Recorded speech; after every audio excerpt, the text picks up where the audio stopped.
Bienvenue sur notre chaîne. N'oubliez pas de vous abonner pour ne pas manquer les nouvelles vidéos. Bon visionnage. Le vent de novembre traversait le centre de Chicago comme un couteau, faisant trembler les fenêtres du Marriott Magnificent Smile.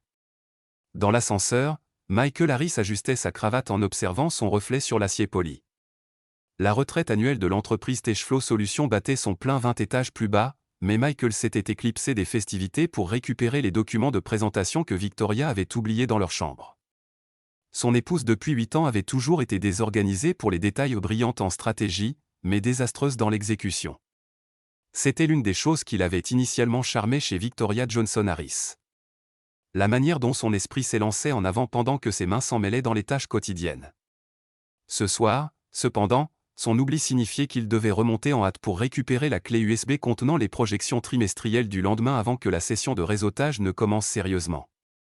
L'ascenseur montait régulièrement, son doux bourdonnement étant le seul bruit à rompre le silence. Michael consulta sa Rolex, 20h47. Victoria devait se demander où il était. En tant que directeur des ventes seniors de l'entreprise, on attendait de lui qu'il charme les clients potentiels, pas qu'il joue les coursiers pour récupérer les dossiers oubliés de sa femme, directrice marketing. Le 23e étage était étrangement silencieux comparé à l'agitation des niveaux de la conférence en bas. Les pas de Michael résonnaient sur la moquette alors qu'il avançait dans le couloir, cherchant la carte clé dans son portefeuille. Chambre 2315, leur maison temporaire pour les 3 prochains jours. Il glissa la carte dans le lecteur, attendant la lumière verte familière et le clic. Mais alors qu'il saisissait la poignée, des voix filtrèrent à travers la porte. La voix de Victoria, précisément, bien que étouffée et différente, essoufflée d'une manière qui fit hésiter Michael, sa main se figeant à mi-chemin. « On ne peut pas continuer comme ça, David. Et si quelqu'un nous voyait ?» Le sang de Michael se glaça. David. David Miller, le directeur régional arrogant qui avait rejoint Techflow 6 mois plus tôt avec son MBA d'une Ivy League et ses costumes de créateur. Le même David qui accordait une attention inhabituelle à Victoria pendant les réunions, trouvant toujours des excuses pour discuter avec elle de projets sans rapport avec le marketing. « Détends-toi, ma belle. La fête ne se terminera pas avant des heures. Et ton mari est probablement en train d'ennuyer un client à mort avec des chiffres de vente. » Les mots frappèrent Michael comme des coups physiques. Il resta figé dans le couloir, son esprit luttant pour assimiler ce qu'il entendait. Cela ne pouvait pas arriver. Pas Victoria.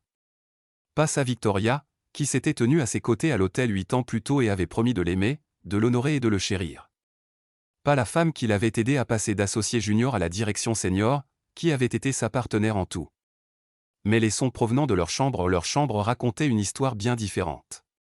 Les mains de Michael tremblaient alors qu'il reculait lentement de la porte, son cœur battant contre ses côtes. Chaque instinct lui criait d'entrer en trombe, de les confronter, d'exiger des explications, des excuses et des promesses que cela ne se reproduirait plus. Mais quelque chose de plus profond, de plus froid, le retint. Peut-être était-ce la manière désinvolte dont David l'avait écarté, ou l'enthousiasme essoufflé dans la voix de Victoria, un ton qu'il n'avait pas entendu diriger vers lui depuis des mois. Au lieu de cela, Michael fit quelque chose qui définirait le prochain chapitre de sa vie. Il sortit son téléphone et commença à enregistrer. L'audio n'était pas parfait à travers la porte, mais il était suffisamment clair. Assez clair pour capturer le rire de Victoria, ce son musical dont il était tombé amoureux à l'université. Assez clair pour entendre la voix de David devenir de plus en plus intime. Assez clair pour documenter la destruction systématique de son mariage. Lorsque les voix se turent enfin, Michael se retira vers l'ascenseur, son esprit fonctionnant en pilote automatique. Il redescendit au niveau de la conférence, le visage masqué par la composure professionnelle qui lui avait si bien servi dans les salles de réunion et les rencontres avec les clients. Personne au cocktail de réseautage ne sembla remarquer que quelque chose n'allait pas. Il serra des mains, fit des petites conversations sur les projections trimestrielles, parvint même à rire aux blagues éculées du directeur régional Peterson sur la météo de Chicago. Mais à l'intérieur, Michael Harris calculait. Il retrouva Victoria 1 heure plus tard, radieuse dans sa robe de cocktail noir, charmant un groupe de clients potentiels de Dallas. Elle croisa son regard à travers la pièce et sourit, ce même sourire lumineux et aimant qu'il avait chéri pendant 8 ans. Le sourire qui, apparemment, avait été un mensonge. « Te voilà » dit-elle lorsqu'il s'approcha, glissant son bras dans le sien avec une aisance rodée. Je me demandais où tu avais disparu. As-tu récupéré les fichiers de présentation? Je n'ai pas pu les trouver. Michael répondit calmement, étudiant son visage pour détecter tout signe de culpabilité, tout indice qui pourrait révéler la vérité. Mais Victoria avait toujours été douée pour compartimenter. C'était ce qui la rendait si efficace en marketing. Je regarderai à nouveau plus tard, dit-elle en serrant son bras. Ne t'inquiète pas. Je peux recréer les diapositives si nécessaire. Tu sais à quel point je suis doué pour improviser. Oui, pensa Michael sombrement. Il commençait à comprendre exactement à quel point elle était douée pour cela. Le reste de la soirée passa dans un brouillard surréaliste. Michael joua son rôle à la perfection, le mari dévoué, le directeur des ventes prospères, le joueur d'équipe de l'entreprise. Il complimenta Victoria sur ses compétences en réseautage, rit à ses blagues, dansa même avec elle lorsque l'orchestre de l'hôtel joua leur chanson de mariage, tout cela alors que son téléphone brûlait dans sa poche avec la preuve de sa trahison. Mais Michael Harris n'était pas devenu le meilleur vendeur de Techflow en agissant par impulsion. Il avait construit sa carrière sur la patience, la stratégie et la capacité à conclure des affaires au moment parfait. Cette situation ne serait pas différente. Au cours de la semaine suivante, Michael se transforma en quelqu'un qu'il reconnaissait à peine, un homme capable d'une tromperie froide et méthodique. Il commença à prêter une attention nouvelle à l'emploi du temps de Victoria, notant quand elle travaillait tard, quand elle assistait à des dîners avec des clients, quand elle prétendait rendre visite à sa sœur à Milwaukee. Il se mit à rentrer à l'improviste, à appeler son bureau à des moments aléatoires, à suggérer des déjeuners spontanés. Le schéma devint clair rapidement. Trop rapidement. Victoria ne se contentait pas d'avoir une liaison avec David Miller. La femme que Michael avait aimée et en qui il avait confiance pendant 8 ans dirigeait apparemment une symphonie d'infidélité qui aurait impressionné Casanova lui-même.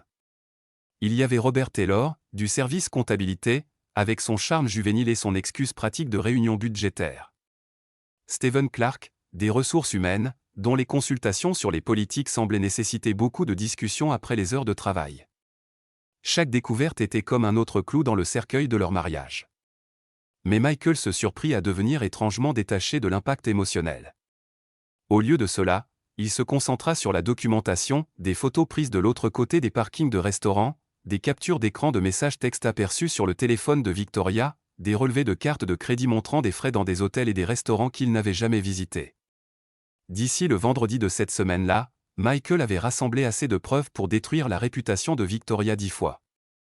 Mais les preuves n'étaient que la première étape. Il avait besoin d'une aide professionnelle pour s'assurer que tout soit géré correctement. Le bureau de Jack Ryder était situé dans un immeuble banal à Lincoln Park. Le genre d'endroit suffisamment ennuyeux pour abriter un cabinet comptable ou une agence d'assurance, ce qui était précisément l'objectif. Ryder lui-même était un homme compact d'une 50aine d'années, avec des cheveux grisonnants et un visage quelconque qui le rendait parfait pour le travail de surveillance. Il avait été recommandé par l'avocat de Michael comme étant minutieux, discret et totalement impitoyable lorsque la situation l'exigeait. Enquête sur un mariage, demanda Ryder, étudiant les premières preuves fournies par Michael. C'est un travail assez complet pour un amateur. Vous êtes sûr de n'avoir jamais fait ça avant? Je suis directeur des ventes, répondit Michael. J'ai l'habitude de bien étudier mes cibles avant de passer à l'action. Ryder hocha la tête avec approbation. Bonne approche. Trop de gens dans votre situation laissent leurs émotions obscurcir leur jugement. Ils confrontent trop tôt, deviennent négligents avec les preuves, et finissent dans des situations où c'est parole contre parole, ce qui n'aide personne. Il étala les photos sur son bureau comme des cartes à jouer. Cela, en revanche, est systématique. Professionnel. Que cherchez-vous exactement? Tout, dit simplement Michael. Depuis combien de temps ça dure, s'il n'y a que ces trois-là ou s'il y en a d'autres, des irrégularités financières, tout ce qui pourrait être pertinent dans une procédure de divorce. Et la vengeance? Demanda Ryder doucement. Parce que c'est ce que ça me semble être. Vengeance? Michael réfléchit à la question. Était-ce une question de vengeance, ou de justice, de s'assurer que les actions aient des conséquences, que Victoria comprenne tout le poids de ce qu'elle avait détruit? Je veux qu'elle fasse face aux conséquences de ses choix, dit-il finalement. Tous. L'enquête de Ryder au cours des 2 semaines suivantes révéla l'ampleur totale de la trahison de Victoria. Les liaisons duraient depuis plus de 6 mois, ayant commencé peu après l'arrivée de David Miller dans l'entreprise. Les réunions n'étaient pas seulement des rencontres intimes, elles concernaient la stratégie. Victoria avait transmis des informations de l'entreprise à ses amants, les aidant à avancer dans leur position tout en sapant les collègues qui se trouvaient sur leur chemin. Plus accablant encore, on découvrit que Victoria utilisait les cartes de crédit de l'entreprise pour ses activités extra-conjugales, chambres d'hôtel, dîners coûteux, escapades de week-end déguisées en voyages d'affaires, tous facturés au compte de Teshflo et dissimulés dans des rapports de dépenses gonflés. Mais la révélation la plus dévastatrice arriva un mardi après-midi, lorsque Ryder présenta à Michael des copies d'échanges d'emails entre Victoria et David Miller. Les messages, récupérés du compte Gmail personnel de David, dressaient un tableau qui retourna l'estomac de Michael. Victoria ne se contentait pas d'avoir des liaisons. Elle planifiait de le quitter. Les emails détaillaient un plan élaboré où David recommanderait Victoria pour un poste dans son ancienne entreprise, une start-up technologique en Californie. Il discutait de vendre la Tesla de Michael et d'utiliser le produit pour un acompte sur un condo à Palo Alto. Victoria avait même recherché des avocats spécialisés en divorce, cherchant des moyens de maximiser sa part des actifs communs. La femme que Michael avait aimée, celle qu'il embrassait encore tous les matins en partant et lui demandait comment s'était passée sa journée chaque soir, avait systématiquement planifié la destruction de leur vie commune. Cette nuit-là, alors que Victoria dormait paisiblement à ses côtés, Michael prit sa décision. Il ne la confronterait pas. Il ne supplierait pas pour des explications ni ne plaiderait pour une réconciliation. Au lieu de cela, il donnerait à Victoria exactement ce qu'elle méritait, les conséquences de ses choix, délivrées avec la même précision calculée qu'elle avait utilisée pour le trahir. Le lendemain matin, Michael lança sa contre-attaque. Teshflo Solutions avait des politiques strictes concernant la conduite des employés, en particulier en ce qui concerne les relations interdépartementales pouvant créer des conflits d'intérêts. L'entreprise voyait également d'un mauvais œil la fraude sur les comptes de dépenses et le partage non autorisé d'informations confidentielles. Michael passa sa pause déjeuner à rédiger un email anonyme à la directrice des ressources humaines, Patricia Williams, au PDG Thomas Richardson et à l'ensemble du conseil d'administration. Le message était professionnel, clinique et dévastateur. Il incluait des horodatages, des relevés financiers, des photographies et des enregistrements audio. Il détaillait non seulement les liaisons de Victoria, mais aussi le schéma plus large des violations des politiques et des activités potentiellement criminelles. À 15h cet après-midi-là, Victoria fut convoquée à une réunion d'urgence avec les ressources humaines et la sécurité de l'entreprise. À 17h, ses cartes d'accès avaient été désactivées, et ses affaires personnelles étaient emballées dans des cartons par le personnel de sécurité. Michael était en réunion avec un client lorsque son téléphone vibra avec un SMS de Victoria. « Qu'est-ce qui se passe, bon sang ? Ils disent que je suis licencié avec effet immédiat. Quelqu'un leur a envoyé des informations sur ma vie personnelle. Michael, j'ai besoin de toi. » Il ne répondit pas immédiatement. Au lieu de cela, il termina sa présentation pour les clients pharmaceutiques, conclut un contrat d'une valeur de $300 000 de revenus annuels et emmena l'équipe boire un verre pour célébrer. Ce n'est que lorsqu'il fut certain que Victoria serait à la maison, assise dans leur salon, entourée de ses cartons et essayant de comprendre la destruction de sa carrière, qu'il répondit enfin, en route pour la maison. Il faut qu'on parle. Le trajet du centre de Chicago à leur maison de banlieue à Naperville lui parut interminable. Michael profita du temps pour se préparer à ce qui serait sans doute la conversation la plus importante de sa vie. Victoria serait en colère, désespérée, probablement prête à faire des promesses et à supplier pour le pardon. Elle voudrait savoir comment l'entreprise avait appris ses liaisons. Elle exigerait des explications. Les accusations fuseraient, et finalement, elle essaierait probablement de le convaincre que leur mariage pouvait survivre à cela. Mais Michael Harris avait fait son choix. Il n'y aurait ni pardon, ni seconde chance, ni réconciliation larmoyante suivie de thérapie de couple et de vœux renouvelés. Victoria lui avait montré exactement qui elle était quand elle pensait que personne ne regardait. La femme qu'il avait épousée n'existait plus, si elle avait jamais existé. La maison était sombre, à l'exception des lumières du salon, lorsque Michael s'engagea dans l'allée. À travers la fenêtre de devant, il pouvait voir Victoria faire les 100 pas, son téléphone pressé contre son oreille, probablement en train d'appeler David, Robert ou Steven, cherchant du soutien auprès des hommes mêmes qui l'avaient aidé à détruire leur mariage. Michael resta un moment dans sa voiture, rassemblant ses pensées. Lorsqu'il franchirait cette porte, sa vieille vie serait officiellement terminée. 8 ans de mariage, 10 ans d'histoire commune, un avenir qu'ils avaient planifié ensemble où tout cela ne serait plus qu'une leçon sur la confiance et la trahison. Il tendit la main vers sa mallette et en sortit les papiers de divorce qu'il avait préparés cet après-midi-là. Son avocat avait accéléré le processus, s'assurant que tout était juridiquement solide et correctement déposé. Victoria aurait 72 heures pour répondre, sinon elle ferait face à un jugement par défaut. En approchant de la porte d'entrée, Michael pouvait entendre la voix de Victoria à travers la vitre, aiguë et paniquée. « David, tu dois m'aider. Quelqu'un a détruit ma carrière aujourd'hui. Quelqu'un qui savait tout sur nous. S'ils ont des informations sur moi, ils pourraient aussi en avoir sur toi. » Michael sourit sombrement en insérant sa clé dans la serrure. Oh, ils avaient définitivement des informations sur David Miller, Robert Taylor et Stephen Clark. Tous les trois feraient bientôt face à leur propre jugement. La porte s'ouvrit, et Victoria se retourna, le soulagement inondant son visage lorsqu'elle le vit. « Michael, Dieu merci, tu es là. Quelque chose de terrible s'est passé. Quelqu'un à l'entreprise m'a traqué, a violé ma vie privée. Ils ont inventé toutes sortes de mensonges sur moi. » « Arrête, » dit Michael calmement, posant sa mallette et enlevant son manteau avec une précision délibérée. « Arrête-toi simplement. » Quelque chose dans son ton fit taire les mots de Victoria. Elle étudia son visage, et Michael observa la compréhension commencer à se dessiner dans ses yeux. « C'était toi, murmura-t-elle. Tu m'as fait ça. » Michael hocha la tête.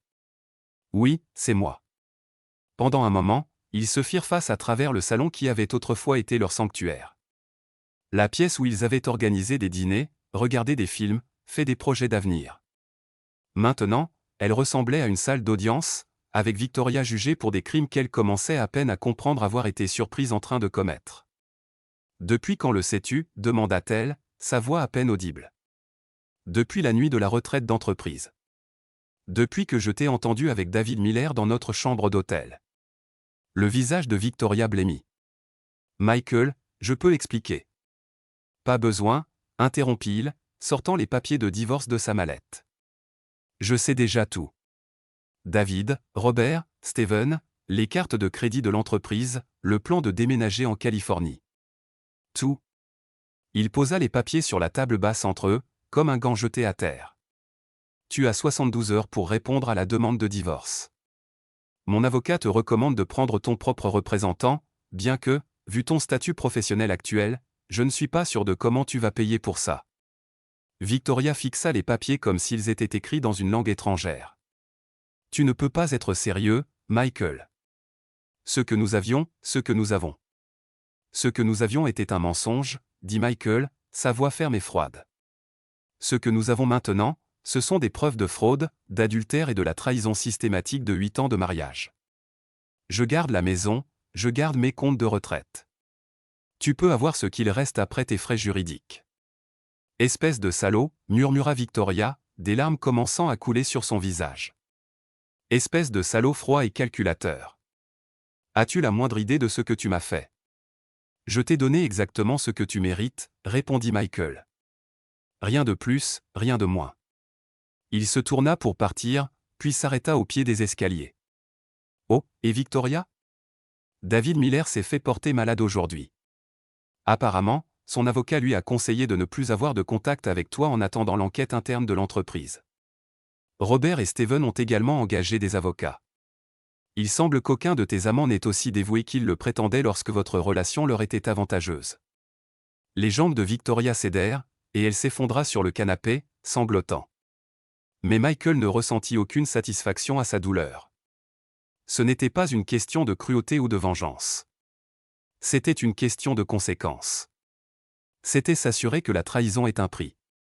En montant les escaliers pour préparer un sac pour la nuit, Michael pouvait entendre Victoria composer frénétiquement des numéros, essayant de joindre quelqu'un, n'importe qui pourrait l'aider à sauver quelque chose des décombres de sa vie. Mais les appels restaient sans réponse. David ne prenait pas ses appels. Robert avait apparemment changé de numéro. La messagerie de Stephen était pleine. En l'espace d'une seule journée, Victoria Johnson Harris avait perdu son emploi, son mari, ses amants et son avenir. Elle avait tout misé sur l'hypothèse qu'elle était assez intelligente pour gérer plusieurs tromperies simultanément, et elle avait perdu. Michael termina de préparer ses affaires et redescendit. Victoria était toujours sur le canapé, fixant son téléphone avec incrédulité. Elle leva les yeux alors qu'il passait, son maquillage barbouillé, ses cheveux soigneusement coiffés en désordre. « Où vas-tu » demanda-t-elle. « À l'hôtel » répondit Michael simplement. « Je reviendrai chercher le reste de mes affaires ce week-end. »« Michael, s'il te plaît, nous pouvons surmonter ça. Les gens font des erreurs. Nous pouvons aller en thérapie. Nous pouvons. » Il s'arrêta à la porte et se retourna une dernière fois. « Victoria, dit-il calmement, certaines erreurs ne peuvent pas être réparées. Certaines trahisons ne peuvent pas être pardonnées. Certains ponts, une fois brûlés, ne peuvent jamais être reconstruits. » Il ouvrit la porte, puis regarda par-dessus son épaule. « Tu me l'as appris. » Le vent de novembre continuait de balayer Chicago lorsque Michael sortit de son ancienne vie pour entrer dans ce qui viendrait ensuite. Derrière lui, la femme qu'il avait autrefois aimée continuait de pleurer pour un mariage qui était mort au moment où elle avait choisi la tromperie plutôt que la dévotion. Michael Harris ne se retourna pas. Le soleil de l'Arizona était implacable en juillet. Mais Michael Harris trouvait quelque chose de purifiant dans son intensité alors qu'il signait les papiers de bail pour son nouvel espace de bureau au centre de Phoenix. 18 mois s'étaient écoulés depuis cette nuit de novembre à Chicago où son mariage était mort, et la chaleur du désert semblait un baptême par le feu, un brûlement nécessaire de celui qu'il était autrefois. Phoenix Strategic Solutions, dit-il à voix haute, testant le son du nom dans la suite de bureaux vides. L'ironie ne lui échappait pas. Comme l'oiseau mythique, il renaissait des cendres de son ancienne vie, reconstruit de toutes pièces. Le divorce avait été finalisé 6 mois plus tôt, avec une précision chirurgicale.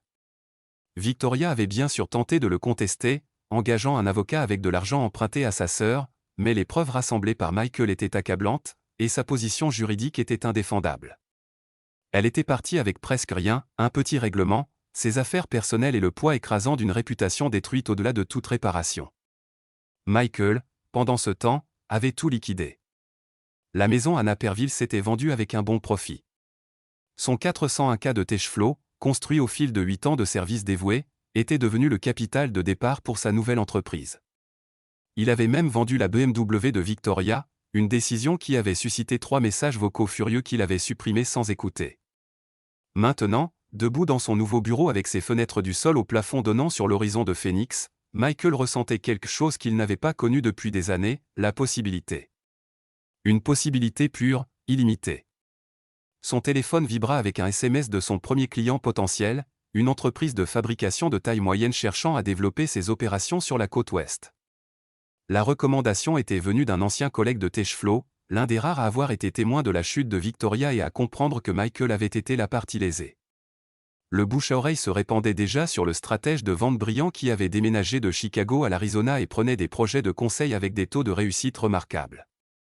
En octobre, Phoenix Strategic Solutions avait sécurisé 6 clients majeurs et générait plus de revenus que Michael n'en avait jamais vu en tant qu'employé de Techflow. Il avait loué un modeste appartement de 2 chambres à Scottsdale, acheté un pick-up d'occasion mais fiable, et s'était installé dans une routine entièrement centrée sur le travail et l'amélioration personnelle. C'est lors du gala annuel de collecte de fonds du Heard Museum que Michael rencontra Emily Davis pour la première fois. Elle se tenait près d'une exposition d'art amérindien contemporain, étudiant une sculpture avec une intensité focalisée suggérant une véritable appréciation plutôt qu'une posture sociale. Emily était belle d'une manière discrète, cheveux auburn coupés aux épaules, yeux verts intelligents et une posture élégante qui parlait de confiance sans arrogance. Elle portait une robe noire simple, élégante sans être ostentatoire. Et lorsqu'elle rit à une remarque de son compagnon, le son était chaleureux et authentique. Michael assistait au gala à l'insistance de son plus récent client, le PDG d'une entreprise de construction qui affirmait que le réseautage représentait 90% du succès commercial à Phoenix. Il s'était préparé à une soirée de petites conversations et d'échanges de cartes de visite, pas à la soudaine réalisation qu'il fixait une femme comme un adolescent avec son premier béguin.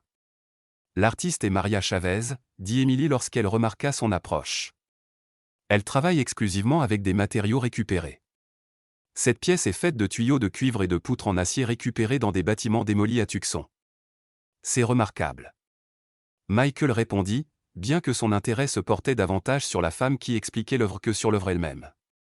Travaillez-vous dans le monde de l'art ? Emily sourit. Architecture, en fait. Je suis spécialisée dans la conception durable et la préservation historique. Je m'appelle Emily Davis. Elle tendit la main avec une poignée de main ferme qui suggérait qu'elle était à l'aise dans des environnements professionnels. Michael Harris.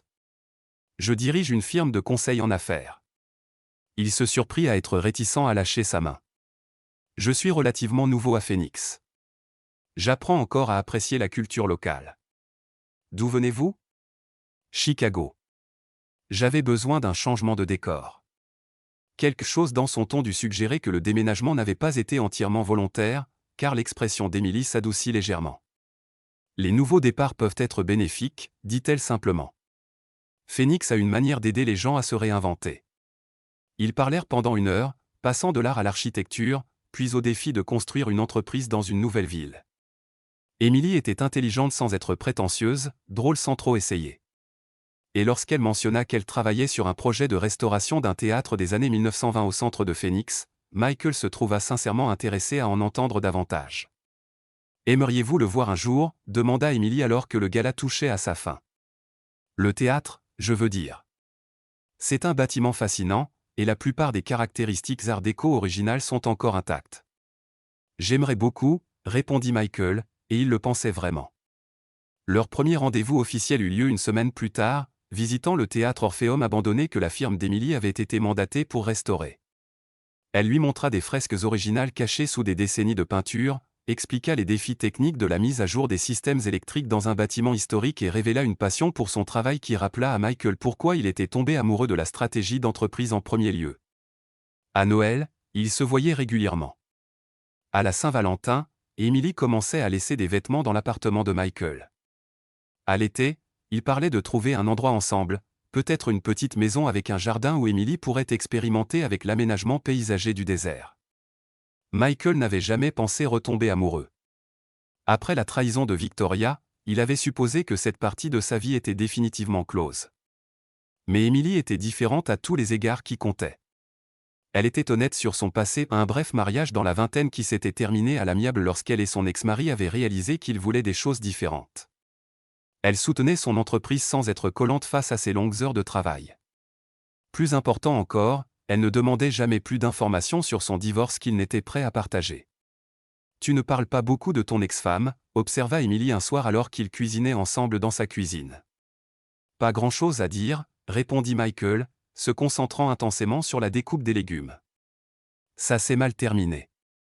Elle a fait des choix qui ont détruit notre mariage. J'ai tourné la page. » Emily hocha la tête, comprenant que le sujet était clos. C'était l'une des choses que Michael appréciait le plus chez elle. Elle ne le poussait pas à partager des informations qu'il n'était pas prêt à révéler. En 2023, Phoenix Strategic Solutions avait dépassé les attentes les plus folles de Michael. Il avait embauché 2 consultants juniors. Loué une suite de bureaux plus grande et refusait des projets parce qu'il ne pouvait pas gérer le volume. Sa liste de clients incluait des entreprises du Fortune 500, et ses succès devenaient légendaires dans les cercles d'affaires de Phoenix. Le timide directeur des ventes méthodiques de Chicago s'était transformé en un entrepreneur confiant qui commandait des honoraires de conseil à 6 chiffres. La carrière d'Emily prospérait également. Son projet de restauration de théâtre avait remporté plusieurs prix, menant à des contrats pour d'autres travaux de préservation historique à travers l'Arizona et le Nouveau-Mexique. Ils avaient emménagé dans une belle maison de style craftsman dans le quartier historique de Phoenix, complète avec le jardin de désert dont Emily avait rêvé. La vie était bonne, meilleure que bonne. C'était tout ce que Michael n'avait jamais osé espérer après l'épave de son premier mariage, ce qui rendit la première attaque d'autant plus choquante. Cela commença petit. Quelques clients mentionnèrent avoir reçu des emails anonymes remettant en question les références de Michael, suggérant que ces références de Chicago pourraient ne pas être aussi solides qu'annoncées. Les emails étaient vagues mais troublants, laissant entendre des préoccupations éthiques et des questions sur la conduite professionnelle sans faire d'allégations spécifiques. Le premier instinct de Michael fut de rejeter ces messages comme l'œuvre d'un concurrent cherchant à saper son succès. Le secteur du conseil à Phoenix était compétitif, et il avait certainement marché sur les plates-bandes de certains en décrochant rapidement des contrats prestigieux. Mais lorsque les emails persistèrent et devinrent plus précis, mentionnant Teshflow Solutions par son nom et suggérant que Michael avait quitté Chicago dans des circonstances douteuses, il commença à suspecter quelque chose de plus ciblé. La deuxième vague d'attaques fut plus sophistiquée. Les clients potentiels qui étaient prêts à signer des contrats se rétractèrent soudainement, invoquant des préoccupations soulevées lors de recherches d'antécédents. Lorsque Michael insistait pour obtenir des détails, il restait évasif, mentionnant des informations reçues de sources crédibles sur ses pratiques commerciales et sa fiabilité professionnelle. Puis vint l'avis d'audit de l'IRS. Michael fixa la lettre officielle avec une incrédulité croissante. Phoenix Strategic Solutions faisait l'objet d'un audit complet de ses déclarations fiscales, rapports de dépenses et pratiques commerciales. La lettre citait des irrégularités signalées par une source confidentielle et avertissait que l'enquête serait approfondie et invasive. « C'est insensé », dit Emily lorsqu'il lui montra la lettre. « Tes livres sont impeccables. J'ai vu ton système comptable. Tout est documenté jusqu'au dernier centime. » Ce n'est pas le problème, répondit Michael sombrement. Un audit de l'IRS, c'est comme être accusé d'un crime. Même si tu es complètement innocent, le processus est destructeur. Les clients ne veulent pas travailler avec quelqu'un qui fait l'objet d'une enquête fédérale.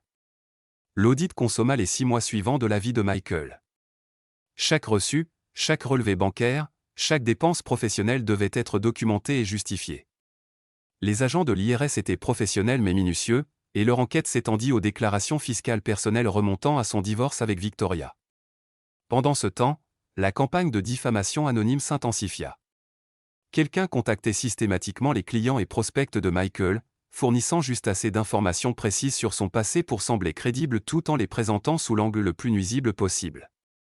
Le fait que son ex-femme ait été licenciée de Techflow devint une preuve du caractère vindicatif de Michael. Son succès rapide à Phoenix fut attribué à des pratiques commerciales douteuses plutôt qu'à une compétence légitime. En janvier 2024, Michael avait perdu 4 clients majeurs et peinait à en signer de nouveaux. L'audit de l'IRS touchait enfin à sa fin, il ne trouvait rien d'illégal, comme prévu, mais les dommages à sa réputation étaient considérables. Phoenix Strategic Solutions perdait de l'argent. Et pour la première fois depuis son départ de Chicago, Michael se demanda si sa nouvelle vie était aussi sécurisée qu'il l'avait cru. La tension affectait également sa relation avec Emily. Elle essayait d'être supportive, mais le stress constant prenait son tribut sur eux deux. Leur conversation tournait de plus en plus autour des attaques contre son entreprise, et Michael se surprit à devenir paranoïaque et suspicieux d'une manière qui lui rappelait inconfortablement ses derniers mois avec Victoria. « Peut-être devrais-tu engager un détective privé », suggéra Emily un soir après que Michael eut passé une heure à fulminer contre un autre contrat perdu. « Si quelqu'un cible systématiquement ton entreprise, il pourrait y avoir des preuves qui pourraient t'aider à riposter. » Michael leva les yeux des projections financières qu'il examinait. « Je sais exactement qui est derrière tout ça, » dit-il calmement. « Tu le sais ? Je le sais depuis des mois. Je ne voulais simplement pas croire que c'était possible. » Emily attendit, et Michael réalisa qu'il allait enfin devoir lui dire toute la vérité sur Victoria. « Mon ex-femme ne s'est pas contentée de me tromper, » commença-t-il. « Elle m'a systématiquement trahi pendant des mois, planifiant de me quitter pour un autre homme tout en volant sur nos comptes communs et en partageant des informations confidentielles de l'entreprise avec ses amants. Quand j'ai découvert ce qu'elle faisait, je ne me suis pas contenté de divorcer d'elle. Je l'ai détruite. Je l'ai fait licencier, je me suis assuré que tout le monde dans son entreprise sache exactement quel genre de personne elle était, et je l'ai laissée sans rien. » Les yeux d'Emily s'écarquillèrent, mais elle n'interrompit pas. « Elle a juré qu'elle me ferait payer pour ça, » continua Michael. « Je pensais avoir gagné. Je pensais que quitter Chicago et recommencer à zéro serait la fin de tout ça. Mais Victoria n'a jamais appris à accepter la défaite avec grâce. Tu penses qu'elle est derrière les attaques contre ton entreprise? Je sais qu'elle l'est. Les informations utilisées contre moi sont trop précises, trop exactes. Quelqu'un avec une connaissance intime de mon passé fournit des détails à celui qui orchestre cette campagne. Et Victoria est la seule personne qui me hait assez pour investir autant de temps et d'énergie à détruire ma nouvelle vie. » Emily resta silencieuse un long moment, assimilant ces informations. Enfin, elle demanda « Que vas-tu faire à ce sujet ?» Avant que Michael ne puisse répondre, son téléphone sonna. L'identifiant de l'appelant affichait un numéro qu'il ne reconnaissait pas, mais quelque chose le poussa à répondre. « Michael Harris ? Monsieur Harris, ici Jack Ryder. Nous avons travaillé ensemble il y a quelques années à Chicago. » Le sang de Michael se glaça. Ryder, le détective privé qui l'avait aidé à documenter l'infidélité de Victoria. « Que puis-je faire pour vous, Jack ? Je pense que nous devons parler. J'ai été engagé pour enquêter sur vous, et je pensais que vous devriez savoir que votre ex-femme ne travaille pas seule sur ce coup. Que voulez-vous dire ? Je veux dire qu'elle a un soutien financier, des conseils professionnels et des ressources qui dépassent largement ce qu'une directrice marketing sans emploi devrait pouvoir se permettre. Quelqu'un avec beaucoup d'argent et de relations aide à détruire votre entreprise. Michael sentit la colère calculée familière s'installer sur lui. Qui ? C'est ce dont je pense que nous devrions discuter en personne. Pouvez-vous venir à Chicago ce week-end ? Michael regarda Emily, qui l'observait avec inquiétude et une compréhension croissante. Oui, dit-il. Je serai là. Après avoir raccroché, Emily se rapprocha de lui sur le canapé. Ça va au-delà de ton ex-femme, n'est-ce pas ? Apparemment. L'esprit de Michael passait déjà en mode stratégique, celui qui lui avait si bien servi dans les ventes et le développement commercial. Mais celui qui aide Victoria a fait une grave erreur. Quel genre d'erreur ? Michael sourit, et pour la première fois en des mois. C'était une expression véritablement prédatrice. Ils ont supposé que j'étais la même personne qui s'est fait aveugler par la trahison de sa femme il y a 5 ans. Ils vont apprendre à quel point j'ai changé depuis. Le vol pour Chicago semblait un voyage dans le temps en arrière. Alors que l'avion descendait vers O'Hare, Michael pouvait voir l'horizon où il avait construit sa première carrière, était tombé amoureux, s'était marié et avait appris les leçons les plus dures de sa vie. Mais il n'était plus l'homme qui avait fui cette ville dans la défaite et l'humiliation. Il était plus fort maintenant, plus intelligent et infiniment plus dangereux pour quiconque serait assez insensé pour menacer ce qu'il avait construit. Jack Ryder le retrouva dans un café à Lincoln Park, le même quartier où son bureau était situé 5 ans plus tôt. Le détective privé semblait plus vieux, plus grisonnant, mais ses yeux étaient aussi perçants que jamais. Vous avez l'air en forme, Michael. Le succès vous va bien. Allons droit au but, Jack. Qui finance la campagne de vengeance de Victoria ? Ryder fit glisser un dossier sur la table. David Miller, l'ancien amant de votre ex-femme. Il s'avère qu'il n'a pas subi les mêmes conséquences professionnelles qu'elle après le scandale Techflow. En fait, il s'en est plutôt bien sorti. Michael ouvrit le dossier et sentit sa pression artérielle monter en flèche. Le profil LinkedIn de David Miller montrait qu'il était maintenant vice-président du développement stratégique chez Techflow Solutions, ayant été promu 2 fois depuis le licenciement de Victoria. Il avait exploité son MBA et sa survie au scandale de l'entreprise pour une ascension fulgurante dans les rangs corporatifs. Il n'a jamais oublié Victoria, continua Ryder. Et plus important encore, il ne vous a jamais pardonné d'avoir détruit leur relation. Il a financé sa vie à Chicago, payant ses frais juridiques, et récemment, il a financé sa campagne contre vous. Depuis quand ? Les attaques contre votre entreprise ont commencé environ 6 mois après la promotion de Miller au poste de vice-président. C'est à ce moment-là qu'il a enfin eu assez d'argent et d'influence pour rendre ce type d'opération possible. Michael étudia les photos de surveillance dans le dossier, David Miller, plus âgé et plus raffiné qu'il ne l'était 5 ans plus tôt, dînant avec Victoria dans un restaurant chic de Chicago, eux deux rencontrant un homme que Ryder identifia comme Marcus Green, un avocat puissant spécialisé dans la guerre corporative. Victoria entrant dans les bureaux d'une firme de cybersécurité qui, selon les recherches de Ryder, avait une activité parallèle dans la gestion de réputation numérique et les campagnes de harcèlement en ligne. Ils ne se contentent pas d'essayer de détruire votre entreprise, dit Ryder calmement.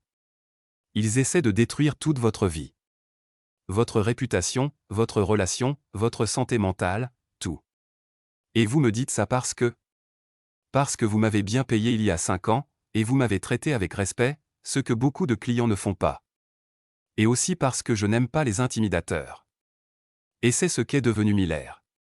Il utilise sa position corporative et ses ressources financières pour mener une guerre contre quelqu'un qui se défendait contre une trahison. Michael ferma le dossier et regarda par la fenêtre l'horizon de Chicago. Quelque part là-dehors, Victoria fêtait probablement ce qu'elle pensait être sa victoire imminente. David Miller planifiait probablement la prochaine phase de leur campagne, confiant d'avoir enfin trouvé un moyen de punir l'homme qu'il avait humilié 5 ans plus tôt. Il n'avait aucune idée de ce qu'il venait de déclencher. « Jack, dit Michael calmement, je vais avoir à nouveau besoin de vos services. Mais cette fois, je ne cherche pas seulement des preuves de mes faits. Je cherche une victoire totale. Qu'avez-vous en tête ? Michael sourit, et c'était le genre d'expression qui avait conclu des contrats d'1 million de dollars et intimidé des concurrents tout au long de sa carrière. Je vais donner à Victoria et David exactement ce qu'ils méritent. Et cette fois, il n'y aura pas de retour en arrière possible. Le matin de février était frais à Phoenix alors que Michael Harris était assis dans son bureau, fixant la pile de contrats annulés sur son bureau. Pour tout observateur, il avait l'air d'un homme au bord de la défaite, épaules voûtées, cravate desserrée, l'expression creuse de quelqu'un qui regarde tout ce qu'il a construit s'effondrer autour de lui. Mais les apparences, comme Michael l'avait appris il y a longtemps, pouvaient être merveilleusement trompeuses. Au cours des 3 derniers mois, depuis sa rencontre avec Jack Ryder à Chicago, Michael avait joué le rôle le plus important de sa vie, celui d'un homme brisé, perdant lentement tout. C'était une performance digne d'un Oscar, complète avec des appels téléphoniques de plus en plus désespérés à d'anciens clients, des manifestations publiques de frustration lors d'événements de réseautage professionnel, et des conversations privées soigneusement orchestrées qu'il savait remontrer à Victoria et David Miller. La vérité était bien différente. Pendant que ses ennemis fêtaient ce qu'ils croyaient être sa destruction imminente, Michael avait méthodiquement construit le piège le plus élaboré de sa carrière. Chaque contrat annulé, chaque client perdu, chaque signe apparent d'échec commercial avait été soigneusement calculé pour attirer Victoria et David plus profondément dans leur plan, jusqu'à ce qu'ils soient si confiants de leur victoire qu'ils commettraient le genre d'erreur qui pourrait être poursuivi en justice fédérale. Son téléphone vibra avec un SMS d'Emily, réunion avec la commission d'urbanisme déplacée à 14h, dîner à 19h. Tu travailles trop ces derniers temps. Michael sourit sincèrement pour la première fois en des semaines. Emily avait été son ancre tout au long de cette épreuve, fournissant la stabilité émotionnelle dont il avait besoin pour maintenir sa façade tout en exécutant l'opération stratégique la plus complexe de sa vie. Elle savait que quelque chose se passait, Michael avait été trop secret, trop calme face à un désastre apparent pour qu'elle ne suspecte rien. Mais elle lui faisait assez confiance pour ne pas insister sur les détails. Il répondit, « Le dîner semble parfait. J'aurai de bonnes nouvelles à partager d'ici là. » Aujourd'hui était le jour où tout allait se concrétiser. Après des mois de préparation minutieuse, les dernières pièces du plan de Michael étaient sur le point de s'assembler. L'appel arriva à 10h47, exactement comme Michael l'avait prédit. « Monsieur Harris, ici Jennifer Walsh de Walsh & Time Associates. Je représente un consortium d'investisseurs qui pourraient être intéressés par l'acquisition de votre base de clients et de vos actifs commerciaux. » Michael laissa juste assez de surprise transparaître dans sa voix. « Je suis désolé, mais je ne pense pas comprendre. Phoenix Strategic Solutions n'est pas à vendre. » Peut-être pas dans des circonstances normales, répondit Walsh avec aisance. Mais nous comprenons que votre entreprise traverse certaines difficultés récemment. Nous sommes prêts à faire une offre très généreuse pour vos relations clients existantes et votre propriété intellectuelle. Bien sûr qu'il l'était. Michael s'attendait à cet appel depuis que Jack Ryder l'avait informé que Victoria et David travaillaient avec une société écran conçue pour acquérir des firmes de conseil en difficulté. Le plan était élégant dans sa cruauté, acheter l'entreprise défaillante de Michael à une fraction de sa valeur réelle, puis utiliser ses relations clients et ses méthodes propriétaires pour lancer une firme concurrente qui dominerait le marché de Phoenix. « J'ai besoin de voir les termes, » dit Michael, injectant juste la bonne note d'espoir désespéré dans sa voix. Les choses ont été difficiles ces derniers temps. Certainement. Seriez-vous disponible pour une rencontre à Chicago ce vendredi? Nos principaux préfèrent gérer ces négociations en personne. Michael marqua une pause, comme s'il considérait la logistique d'un voyage qu'il ne pouvait pas se permettre. Chicago, c'est cher. Je ne suis pas sûr de pouvoir justifier les coûts de déplacement en ce moment. Nous couvrirons toutes les dépenses, naturellement. Le Palmer House Hilton. Nous aurons des contrats prêts pour votre examen. Le Palmer House, bien sûr. Victoria avait toujours eu un goût pour le dramatique. Le même hôtel où Teshflo organisait ses retraites d'entreprise, où l'ancienne vie de Michael avait commencé son effondrement spectaculaire 5 ans plus tôt. Elle pensait probablement que le lieu était une justice poétique. Vendredi conviendra, dit Michael enfin. À quelle heure? Après la fin de l'appel, Michael s'adossa dans son fauteuil et se permit un moment de satisfaction authentique. Tout se déroulait exactement comme prévu. L'arrogance de Victoria et David allait devenir leur chute, et ils y marchaient les yeux grands ouverts. Le prochain appel fut pour Jack Ryder. Ils ont mordu à l'hameçon, dit Michael sans préambule. Palmer House, vendredi après-midi. Vous aviez raison sur leur psychologie. Ils ne peuvent pas résister à la victoire symbolique de me détruire au même endroit où mon mariage est mort. Êtes-vous prêt pour la suite? Demanda Ryder. Une fois que nous déclenchons cela, il n'y a pas de retour en arrière. Des gens vont aller en prison. Michael pensa à l'année écoulée, le stress, la paranoïa, la manière dont Emily avait essayé de cacher son inquiétude pour leur avenir. Il pensa aux clients qu'il avait perdus, aux dommages à sa réputation qui prendrait des années à réparer complètement, aux nuits blanches passées à se demander si ses ennemis trouveraient un moyen de détruire non seulement son entreprise, mais toute sa vie à Phoenix. Ils ont fait leur choix quand ils ont décidé de me déclarer la guerre, dit Michael calmement. Je ne fais que leur donner les conséquences qu'ils ont méritées. L'après-midi de vendredi à Chicago était d'un froid mordant, avec le genre de vent qui transperçait même les manteaux d'hiver les plus épais. Michael se tenait devant le Palmer House Hilton, regardant la façade en calcaire où tant de moments cruciaux de sa vie s'étaient déroulés. Il y a 5 ans, il était un mari naïf découvrant la trahison de sa femme. Aujourd'hui, il était un homme totalement différent, qui comprenait le véritable prix de la confiance et la nécessité de s'assurer que la trahison ait des conséquences. Le hall de l'hôtel était inchangé, le même plafond orné, les mêmes sols en marbre, la même atmosphère d'argent ancien et de pouvoir corporatif. Michael s'enregistra à la réception, notant que sa chambre avait été prépayée par Walsh & Time Associates, puis se dirigea vers l'ascenseur. La chambre 1847 était au 18e étage, plusieurs étages en dessous de la chambre où il avait entendu Victoria avec David Miller pour la première fois. Cet ascenseur semblait voyager à travers le temps autant que l'espace. La réunion était prévue pour 15 heures dans la salle de conférence Magnifi Smile de l'hôtel. Michael arriva 10 minutes en avance, comme à son habitude, et trouva Jennifer Walsh déjà en attente avec une pile de documents juridiques et un ordinateur portable. Walsh était une femme aux traits aiguisés, dans la quarantaine, avec le genre de compétences impitoyables que les avocats d'entreprises prospères cultivaient comme une marque personnelle. Elle se leva lorsque Michael entra, tendant une main manucurée avec un sourire qui n'atteignait jamais ses yeux. « Monsieur Harris, merci d'avoir fait le voyage. Je sais que ça ne doit pas être facile pour vous. Quand on se noie, n'importe quelle bouée semble attrayante, répondit Michael, s'installant dans le fauteuil en face d'elle. À travers les fenêtres du sol au plafond de la salle de conférence, il pouvait voir la rivière Chicago serpenter à travers le canyon de gratte-ciel du centre-ville. Quelque part là-dehors, Victoria comptait probablement les heures jusqu'à ce qu'elle puisse revendiquer la victoire finale sur l'homme qui avait détruit sa vie. Walsh étala les contrats sur la table de conférence en acajou avec une efficacité rodée. Nos clients sont prêts à offrir 1,2 million pour votre base de données clients complète, vos contrats existants et vos méthodologies de conseil propriétaire.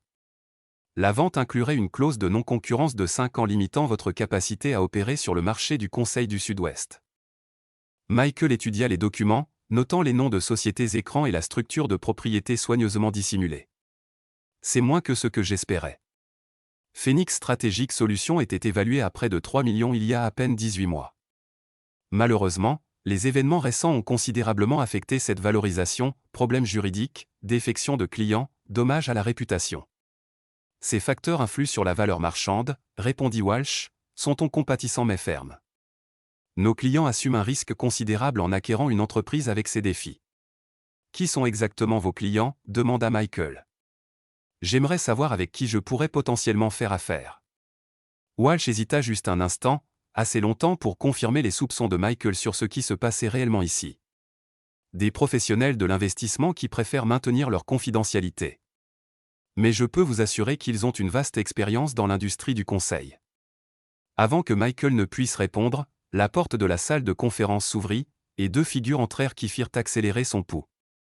Malgré sa préparation minutieuse, Victoria semblait différente de ce qu'elle était 5 ans plus tôt.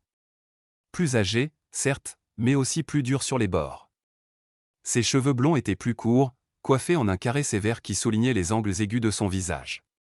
Elle portait un costume coûteux que Michael ne reconnaissait pas, et lorsqu'elle le regarda, ses yeux verts contenaient un mélange de triomphe et de haine à peine contenu qui était saisissant dans son intensité.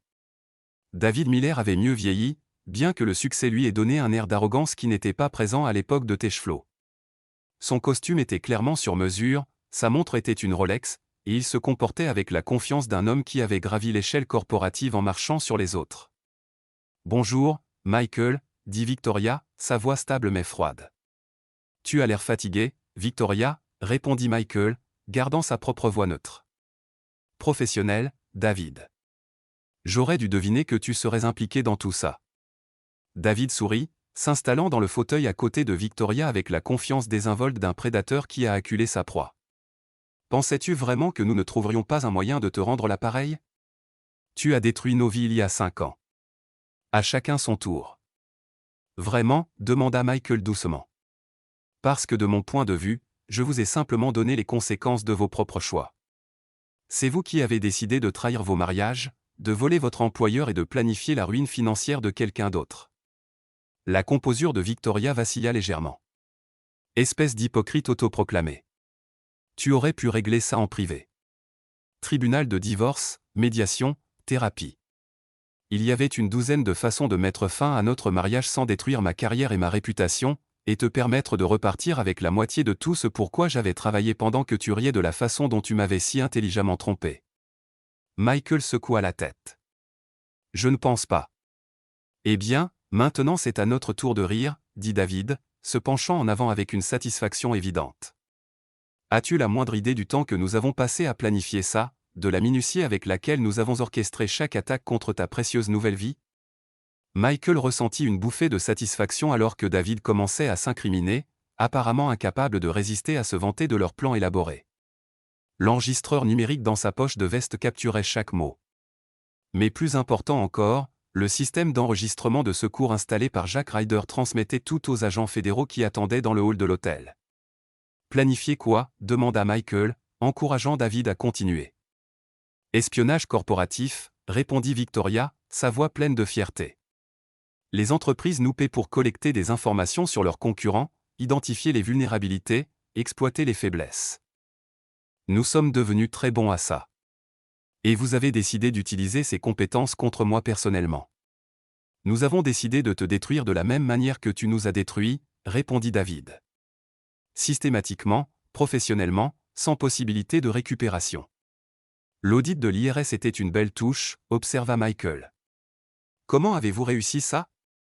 Victoria sourit pour la première fois depuis son entrée dans la pièce. Des tuyaux anonymes appuyés par des preuves soigneusement construites de potentielle évasion fiscale. Le gouvernement fédéral prend ça très au sérieux. Tout comme le FBI quand ces tuyaux sont fabriqués, dit Michael calmement. La température dans la pièce sembla chuter de 10 degrés. Le sourire de Victoria s'effaça, et la posture confiante de David changea légèrement. De quoi parles-tu? Demanda Walsh, ses instincts d'avocate sentant clairement le danger. Michael tendit la main dans sa veste et plaça l'enregistreur numérique sur la table de conférence. Je parle du fait que toute cette conversation a été enregistrée et transmise à des agents fédéraux qui examinent actuellement les preuves de votre conspiration criminelle. Le silence qui suivit fut assourdissant. Victoria fixa l'enregistreur comme s'il s'agissait d'un serpent venimeux, tandis que le visage de David pâlit sous son bronzage soigneusement entretenu. Tu bluffes, murmura Victoria. Vraiment? Michael sourit, et pour la première fois en des mois, c'était complètement authentique. Laissez-moi vous dire ce qui s'est vraiment passé au cours de l'année écoulée. Chaque attaque contre mon entreprise, chaque document falsifié, chaque tuyau frauduleux aux agences fédérales, tout a été soigneusement documenté et retracé jusqu'à votre opération. Il se leva et marcha vers la fenêtre, regardant la rivière Chicago couler vers le lac Michigan. La firme de cybersécurité que vous avez engagée pour pirater ma base de données clients? Elle a été infiltrée par des enquêteurs fédéraux il y a 6 mois. Les sociétés écrans que vous avez utilisées pour financer cette opération? Leurs dossiers financiers ont été assignés à comparaître. Les fausses preuves que vous avez fournies à l'IRS? C'est une fraude fédérale, passible de jusqu'à 20 ans de prison. Les mains de Victoria tremblaient. C'est impossible. Nous avons été prudents. Nous avons couvert nos traces. Vous avez été arrogant, corrigea Michael, se tournant pour leur faire face. Vous avez supposé que j'étais la même victime naïve que vous aviez écrasée il y a 5 ans. Vous n'avez jamais envisagé que j'ai pu apprendre de cette expérience et développer de nouvelles capacités. David retrouva sa voix, bien que beaucoup moins confiante qu'elle ne l'était quelques minutes plus tôt. Tu ne peux rien prouver de tout ça. Ce ne sont que des preuves circonstancielles et des spéculations. Michael rit, réellement rit, pour la première fois en des mois. David, tu viens de confesser un espionnage corporatif, une fraude fiscale et une conspiration criminelle devant un témoin et sur un enregistrement admissible devant un tribunal fédéral. Mais plus encore, chaque pièce d'information soi-disant confidentielle que vous avez volée au cours de l'année écoulée a été incrustée de marqueurs de suivi numérique qui ont enregistré chaque accès, chaque copie, chaque transmission. La réalisation frappa Victoria comme un coup physique. Tu veux dire? Je veux dire que chaque fichier que vous pensiez voler était en réalité un piège conçu pour documenter votre activité criminelle. La base de données client qui vous a coûté si cher à acquérir? Elle est complètement fabriquée. Les méthodes de conseil propriétaires que vous avez tenté de rétro-ingénier? Elles sont sans valeur. Les informations que vous avez collectées sur mes opérations commerciales? Tout est une fiction soigneusement construite conçue pour vous mener exactement là où je voulais que vous alliez. Walsh rangeait frénétiquement ses documents, reconnaissant clairement que ses clients venaient de s'impliquer dans de multiples crimes fédéraux et que sa propre exposition juridique augmentait rapidement. Cette réunion est terminée, annonça TL. Mes clients ne répondront plus à aucune question sans une représentation juridique appropriée. En réalité, dit Michael, vérifiant sa montre, cette réunion s'est terminée il y a environ 30 minutes, lorsque les agents fédéraux ont reçu la transmission des confessions de vos clients. Ils devraient arriver à peu près. La porte de la salle de conférence s'ouvrit brusquement, révélant 3 agents du FBI en tenue tactique. L'agent principal, une femme à l'air sévère dans la quarantaine, montra son badge avec une efficacité professionnelle. Victoria Johnson Harris et David Miller, vous êtes en état d'arrestation pour conspiration en vue de commettre un espionnage corporatif, fraude fiscale fédérale et crimes électroniques interétatiques. Vous avez le droit de garder le silence.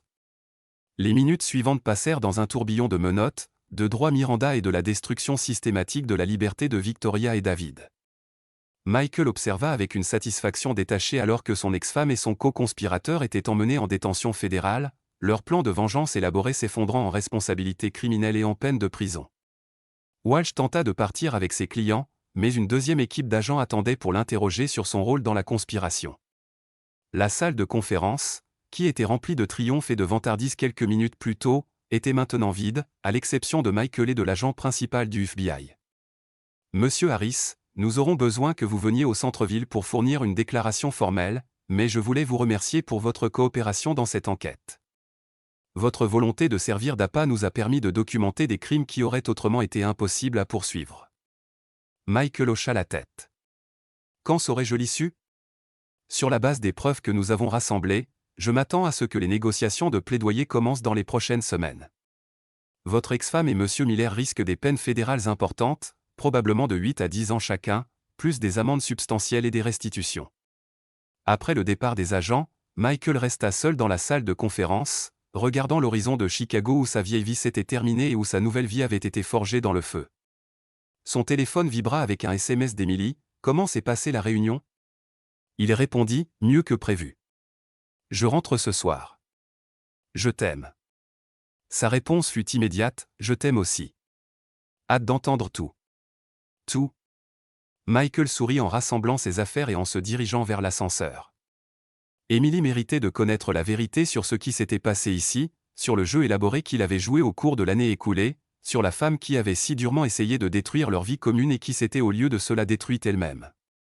Le vol de retour vers Phoenix semblait un voyage vers l'avenir plutôt qu'une fuite du passé. Alors que l'avion s'élevait au-dessus des nuages, Michael sentit un poids se lever de ses épaules, un poids qu'il portait depuis 5 ans. La justice, la vraie justice, était enfin rendue. 6 mois plus tard, Michael Harris se tenait sur la terrasse de sa maison à Phoenix, regardant le coucher de soleil du désert peindre le ciel en nuances d'or et de cramoisi. Dans sa main, un verre de champagne en cristal, à son doigt, une simple alliance en or qui captait les derniers rayons du soleil. Emily sortit de la maison, portant la robe blanche fluide qu'elle avait choisie pour leur petite cérémonie de mariage intime. Elle était radieuse, son visage rayonnant de bonheur et de la profonde satisfaction qui vient de construire quelque chose de réel et durable avec quelqu'un en qui on a totalement confiance. Le photographe veut encore quelques photos de nous ensemble, dit-elle, glissant son bras dans le sien. Es-tu prêt? Michael regarda le paysage du désert qui était devenu son sanctuaire, son refuge, son nouveau départ. Phoenix Strategic Solutions prospérait à nouveau, plus fort que jamais après que la publicité entourant la condamnation fédérale de Victoria eut en fait renforcé sa réputation comme quelqu'un qui faisait face aux criminels et protégeait les intérêts de ses clients.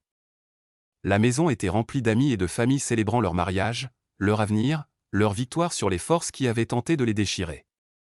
Je suis prêt pour tout, dit-il, le pensant complètement. Dans une prison fédérale de l'Illinois, Victoria Johnson Harris commençait la 3e année de sa peine de 8 ans pour conspiration, fraude et espionnage corporatif. David Miller purgeait 7 ans dans une autre installation, sa carrière corporative et son avenir financier détruits au-delà de toute réparation. Le détective privé Alex Choix, qui avait fourni un témoignage crucial contre d'eux, purgeait 3 ans dans une prison de sécurité minimale et serait libéré sous condition dans 18 mois. Michael ne ressentait aucune satisfaction dans leur punition. La justice rendue était simplement la justice rendue. Rien de plus, rien de moins. Il était passé au-delà de la vengeance vers quelque chose de bien plus précieux, une vie construite sur la vérité, la confiance et le genre d'amour capable de survivre à n'importe quelle tempête. Alors que le photographe commençait à prendre des photos des jeunes mariés contre l'arrière-plan du coucher de soleil de l'Arizona, Michael réfléchit au voyage qui l'avait conduit à ce moment. Il y a 5 ans, il était un homme brisé fuyant l'épave de son premier mariage. Aujourd'hui, il était quelqu'un de totalement différent, plus fort, plus sage, et absolument certain que certains ponts, une fois brûlés, ne pouvaient jamais être reconstruits. Mais de nouveaux ponts, de meilleurs ponts, pouvaient toujours être construits par des gens prêts à les construire ensemble. Emily s'appuya contre son épaule alors que l'appareil photo cliquait, et Michael Harris sourit sincèrement pour la première fois en des années, sachant que son avenir était enfin, complètement, irrévocablement le sien. Merci de regarder et n'oubliez pas de vous abonner pour ne pas manquer les nouvelles histoires.